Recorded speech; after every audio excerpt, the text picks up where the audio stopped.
The Temple of Envyus may be the next step on the road for them here.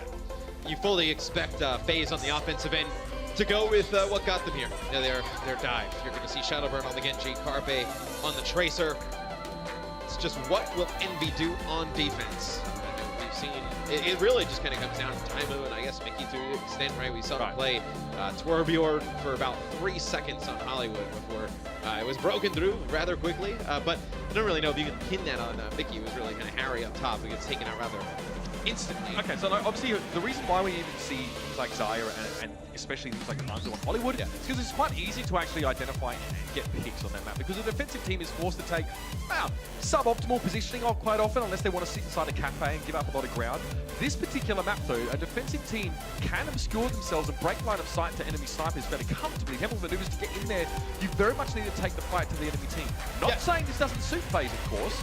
I mean, just think about the position that Harry was in. He literally had no time to react to Carpe. I mean, Carpe, Diamante put it up in the replay, just goes right up the wall, scatter arrow. There's no way he can even react to that. Probably a little bit out of position, but we'll see what Envy decides to do here on defense. It looks like you may see the Mercy here out of Chips. Looks like Effect will be running 76, and you have Taimou on the jump grab. We'll see what Faze decides to do here on offense, though, as Shadowburn, he has, trusted Genji out, Carpe with the Tracer. You imagine Fact Fiction, yep, he's going to go over to Winston. So pretty standard comp here coming out of Faze Clan. This is actually quite curious because Chips now on this Mercy pick has much less safety than as if you were pocketing a Pharah, for example. For him to gain altitude, he can't really just use Guardian Angel to an airborne ally to do so unless Taimou sort of pops off literally up into the air. We'll see if that's going to be the case, but Taimou's in a great position to do a heck of a lot of damage. Fact Fiction is forced to drop his bubble really short of the point. So it's going to be a slow sequential approach from Faze to try and take ground bit by bit. Well, you can also use the Mercy to damage boost the Junkrat, right? Do even more damage. You see Taimou with 2 kills there. In the feed, he takes out Joe Meister, takes out Carpe as a mine to the face of Joe Meister. Saw the assist coming in from Chip, so you assume the damage boost is there. So see, that's how they most likely use the Mercy in this type of composition, and then also obviously it was a very tentative foray for Faze Clan as well. They probably wanted to get an idea of positioning, what Envyus were going to be running. Obviously, it's rather self-evident that the enemy's running a Junkrat. You just kind of look for the trap they're flying around the map. But now they kind of know what they're dealing with. So the question is, how does Fact Fiction choose to engage, or where, for that matter, does he choose to engage? Mickey frontlining here, and Coco also just going to try and get up in the air a little bit more, but Shadowburn pressuring down on him. He's easily picked off, and the rest of Envyus weren't there to collapse. So that was an interesting response from the boys in blue to the fact that their tank was playing quite far forward. Yeah, you don't know why Coco's all the way out in that position. It'll be tempo res coming in, Chips bringing Coco back. It'll be Taimou using the tire. Doesn't get anything with it. He'll take out Raucus, though. This Envy stays in the fight. That's a big res coming in from Chips, bringing Coco back. Yeah, I mean, remember, Chips and Taimou are inextricably linked in terms of their ultimate generation by the damage that Taimou does, right? So obviously Chips benefits more the more Taimou does, and it follows so on and so forth. So having a resurrect so early in this is unbelievable, and you can see that Chips was more than happy just to use it just to keep his team at full strength and get Coco back up on his feet. So Faze Clan have to find another approach here. Yeah, with the small chokes, I mean, Taimou is going to get damage. It's just a matter of when and where. So, you see Chips just committing, using the damage boost. It'll be the Raucus using Transcendence here, trying to lead the way, just get Faze close to the point. Again, damage boosted.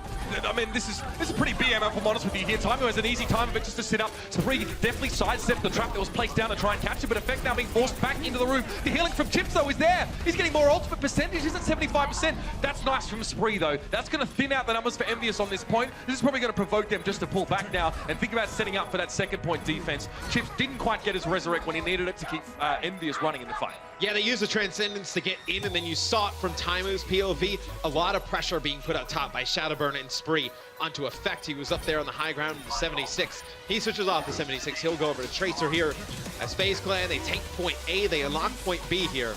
Chips also making the change. He'll go off of Mercy. He'll go over and play the Sombra for Envy. Again, that middle health pack in the moat, as I like to call it, or that little lower ground area is often quite heavily contested, especially for an attacking team that wants to keep themselves sustained coming forward. So it's a pretty prime location to hack. It's also going to be frequently used. Losing Effect at this stage of the game is not very good at all. Whoa, Faze Clan, they've found an opening here. 2 quick kills, the Transcendence to follow up, just to give them a bit more security coming forward. Shadowburn also had the Dragonblade ready to go, but he may not even need it here. That EMP was not required. Yeah, and Harry is forced to use the sound barrier. Only connects to 2 players there. It's going to be the Riptire from Taimou, though.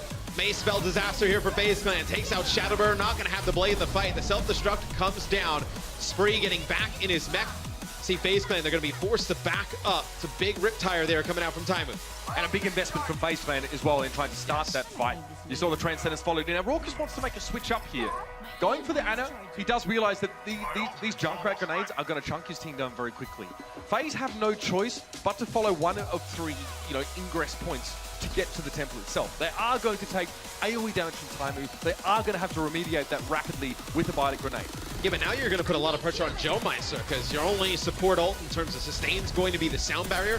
The other team has the EMP on the other side, so we'll see. When he decides to use that sound barrier, you're going to have to keep forcing this EMP out time and time again. We see just having that threat of the EMP allows your team to build up so many ultimates. There goes Joe Meister at the hands of effect with a pulse bomb there. That close quarters part of the map as see Spree to be forced to back up here, and it's going to be Carpe using the pulse bomb there onto effect, but you have to back out anyway. It doesn't really do much. It's actually very rare to see that even occur. It remains to be seen for us whether that was actually stuck, but normally you never target a Tracer with a pulse bomb because okay, if he's got recall, this is literally a waste of ultimate. He's going to phase out of existence, but managed to get him with that one, so that's nice. I also like Raucus to switch just to double back on that point. Switch off the Zenyatta, make yourself less susceptible to Sombra popping down and tearing your shields off. Oh, insta-killing you, pretty much. Just take HP ain't a lot. So we'll see Carpe. What him and Faze Clan decide to do here on offense. That'll be the Primal Rage coming out from Coco. Just knocking players around. He gets put to sleep here by Raucus, and now Raucus gonna get close to a Nano Boost. Maybe you see a Nano Blade combination here. That will be good. Shadowburn, we've seen it use that to break open fights in the past, and Envyus has been tough nuts to crack thus far. That might be just what the Doctor ordered. Carpe, it's just a bit of poke damage for the time being. Biotic grenade, very well used there by Raucus. He's had a huge contribution in the last few moments, and you better believe it, man, it is going to be the nano bait for Shadowburn. He only finds Harry Hook, though, in the process, and Spree gets himself desuited. Self-destruct on the lower levels, and Taimou comes in again. It's a two-man Riptire. Mickey to find Shadowburn. Another big investment of ultimates from both sides, but it's Faze Clan with nothing to show. Taimou again with a Riptire. Chips actually used the EMP there. He didn't connect with anybody. Everybody's still able to hold on to these shields, so Joe Meister does a nice job staying out of harm's way. Does not stay out of harm's way from the Riptire, though. Takes out Joe Meister. Spree, that's where the push ends for Faze Clan. They do get a lot of ults out from the side of Envyus. You see Envy has absolutely nothing coming into this next fight. Faze will have a self-destruct to use both your support ults, though. So you don't really have much on their side either. Again, it's the raw stopping power of Envyus that continues to impress me. Faze Clan were on a really good trajectory, actually, to have a quick time on this map. The first attempt at taking this point was actually very close. But someone like Taimou, he can, cut you from 6 to 4 players in a blink of an eye. That's always going to be very, very hard to either predict and also to work around. Chips getting close to yet another EMP. One of the first proponents of Sombra in the West, by the way, and showed us some very, very good play, especially over in Apex for Envyus. He's got an EMP now. He's hoping Faze are going to group up. With only a minute and 30 to go, Faze needs to make a play. They take out 2. Chips trying to stay alive on the point. Gonna have to translocate back out here. The point will still be contested here by Mickey and Coco. Coco does have the Primal Rage. There's the EMP. Connects with a few players from Faze Clan. Faze now forced to back out. Yeah, and that was well done by Chips. From our view, it actually looked like the fight was very much in the balance, but after having just lost Mickey's mech, it was good timing for Chips there just to try and tip the balance in their favor. Okay, so now here's Faze's probably best attempt here. Coming towards the end of the game, you'll have a Dragon Blade, you'll have Nano Boost, you have Sound Barrier. You just saw the EMP come out from Chips. Harry Hook does not have the Sound Barrier. It's still that Riptire, though, for Envy. That's really been what's kind of kept them alive, as Faze has gotten some really good attempts on the point. Here comes the Sound Barrier from Joe Meister. It's a Pulse Bomb from effect, doesn't get anything. Oh, that's a lot of pressure being put on the Taimou here from Back Fiction. He's going to force it back up to the spawn, regen some health. Very worthwhile trade there. Primal Rage for Riptire. That's nicely done by Back Fiction to force it out, and Shadowburn's going to come straight through. Taimou is cut down, nowhere to run, nowhere to hide. Effect also was going to fall next to Shadowburn, coming in with it. 4 kills, that's a big one, no doubt about it. You definitely know you can invest in that player when push comes to shove. Faze Clan control the point now, well and truly. Mickey's also cut down briefly after Rexing his mech. And you can see Taimou's trying to work in from the left off screen. A quick jump out here from Coco, realizes he's bit off a little bit more than he can chew. It's the final seconds of regulation time. And Chips is trying to huddle together for Taimou for warmth or something other than that. But it isn't going to matter. It's not going to do the job. Again, Chips enters the point. It's going to be a translocator thrown directly up in the air. But he has no EMP to follow it up. Point taken. Faze get it done. wondering though how they deal. If Taimou runs the Widowmaker, how they deal with it this time. Do they send Spree after him? Do you send, Fact, Fiction, and Shadowburn? A combination of how much is these enough? Players. How much is enough? Because, I mean, what they could do, at least here at the beginning, it's interesting what they're running Envy. You have Chips on the Zen. Okay, no, Harry's going to go over to Lucio. Looks like they're going to be running Mickey on the Diva. Okay, I was going to say, you would not have Mickey on Ryan and Coco on Winston. That would be quite odd. Still getting trolled by Envyus, Matt. What's going on? Well, I mean, who knows what they're going to run, right? At any moment, we've seen just different setups from them. Now I think the thing you have to worry about is, like, let's say they push up the middle, which you see them do. It opens up a ton of space for Taimou. This is so uncharacteristic as well. You see Taimou's not afraid at all to move right up in. Now, Faze won't be ready for this particular angle. Taimou, astutely, always watching his back. But Fact Fiction wouldn't be set up there if he knew there was a Widow present. So now, this position is quite compromising, but Faze finds the pick. That's all they need to do. If they can commit just the one player, just the one passage to play in, that's worthwhile. But again, this is what happens. Envy's able to fight back and make this fight convincing. Yeah, you lose some players on the point. Effect here. He's getting hacked, uses the recoil. Now he's just trying to stay alive. He finally gets hacked, takes out Shadowburn. See if the reinforcements come through for Envy. Chips on the Sombra, trying to get control of that health pack. Maybe deny Raucus some access, deny him some build towards that EMP. Right, so flat out, they obviously need to spread as much as possible. And bear in mind, we don't make it. Oh, there's Raucus. He goes down with an EMP as well. You cannot allow that to happen. I don't know how Raucus allowed himself to be seen by the Widow. That's a big shift in momentum now in this particular fight. Harry drops the point. Time eventually goes down. So again, Faze are responding at least to that big threat. But still, Envy now are on the point. They've gained ground. Now they're pressuring down Faze. Well, you die with the EMP. You also, because it just, obviously you're going to go back to the spawn. It takes a while to get back. You're going to allow Chips to gain some access towards these health packs. You're maybe even force a switch off here as Effect takes out Shadowburn. Looks like Envy will take point A. You're going to build up some ultimates as well. You'll have the Primal Rage. You'll have the Self-Destruct. Be Effect with a Pulse Bomb as well. Raucus, you're going to stay on this. The EMP, so good for point B. Obviously, the close quarters chokes that you have to move through can connect with a lot of players. But I love that we have a Sombra mirror now. So both these two teams are going to be fighting over a number of different health packs. And Chips has already made his way forward. They're on the point. They might even get one tick. So Faze are now going to be pulled back, maybe even split up. Carpe, the headshot from Chips. He picks them off. That might be the opening day we're looking for. Is a Self-Destruct and a Primal Rage for Envyus. In fact, Fiction hastily tries to even the ledger, but Taimou's there. He's got a lot of ground. Look how much space they've created for this Widowmaker. No one on Faze can deal with him right now. Chips, Taimou with yet another one. Envyus have taken Faze Clan to task. It is the Jenga Tower. They're falling apart, not brick by brick, but the whole damn thing at once. And there's going to be the EMP that comes in from Chips. You're not going to be able to use those ults, so no Primal Rage coming through. No Self-Destructs from Spree just yet. Is Envy. Taimou's going to get pressured. Nice. That was nice there from Carpe. See, a switch is going to be Effect going over to the Reaper, trying to combat that Sombra play. Takes out Carpe. It'll be Coco still on the point, trying to keep this alive for Envy. Yeah, the pressure being applied. Envy haven't actually gained that much of capture percent in the last few moments. And it definitely looked like it was going to be a fight heavily slanted in Envyus' favor, but it wasn't enough of a distinct advantage. If you want to take this point, given how close the defenders spawn, it has to be very convincing. It has to be like a clean wipe, which is why we see so many teams bank up ultimates, which also might explain why we're seeing Effect here. Not only is an EMP or a hack not so effective against Reaper, he's also very, very good at mass destruction. And, but Envy, they thought they had a great chance of taking that. They used a ton of ultimates. Faze Clan Shadowburn specifically holds on to the blade. You hold on to Primal Rage, you're able to build up your own sound barrier in the EMP. There comes the EMP from Raucus. Chip switches off of the Sombra, goes over to Ana as Taimou takes out Joe Meister, but still you're forced to back up. Shadowburn now pulls the blade out, trying to swing the fight back in Faze's favor. So this is Envyus. They're happy with this. They're forcing ultimates out from Faze Clan. Faze don't want this to happen. They actually want to be able to sit back and just have 6 and then ration them and drip feed ultimates into the fight and allow them to maintain control at this point. But because Envyus already have that one tick on the point, and if they get a pick to start the fight off, this is why Widow's so good at provoking maybe, premature or slightly frivolous defensive ult usage on a team that's already under pressure. Envyus really can sort of decide where Faze Clan goes with this now. It's kind of up to them to dictate the flow of the game. Yeah, the big thing here for Envy is if they can get a pick and then move on to the point. Now give Taimou that space on the Widow.